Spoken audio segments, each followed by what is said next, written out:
সারাটা জীবন কতজনের জন্য এই দুই চোখ দিয়ে পানি ফেলেছেন? আপনি নিজেকে প্রশ্ন করে দেখুন।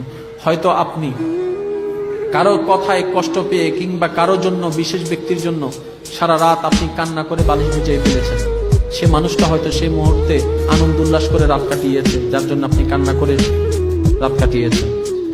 কারো জন্য আপনি খাবার বন্ধ করে দিয়েছেন, সে মানুষটা হয়তো খাবার খেয়ে ঘুমাচ্ছে, আপনি জানেনও না। বালিশের মধ্যে ভিজে গেছে, বাস শেষ। সময়ের সাথে সাথে সমস্ত ক্ষতগুলো মুছে যায়। আজকে থেকে 4-5 বছর আগে যে কষ্টটা আপনাকে যে পরিমাণ আঘাত করেছে, এখন আপনার এই কথা মনেও নাই, কষ্টের কথা ফিলও নাই। সময়কে সময় দিন, সময় আপনাকে উত্তম সময় এনে দিবে।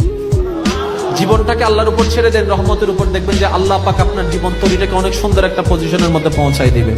অনেক এই জন্য কান্না করেছেন, অনেক প্রেম নিয়ে কান্না করেছেন। এই হাজারটা ফোঁটা চোখের থেকে ঝরা পানির মধ্যে যদি এক ফোঁটা পানি আল্লাহ পাকের প্রেমের মধ্যে জড়ত, সে পানিটার পাওয়ার কদ্দুর জানেন?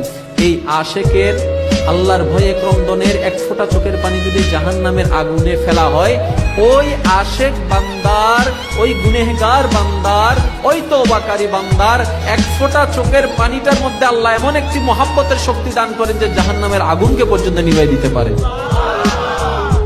এই চোখ দিয়েছেন আল্লাহ, দেখার শক্তি দিয়েছেন আল্লাহ।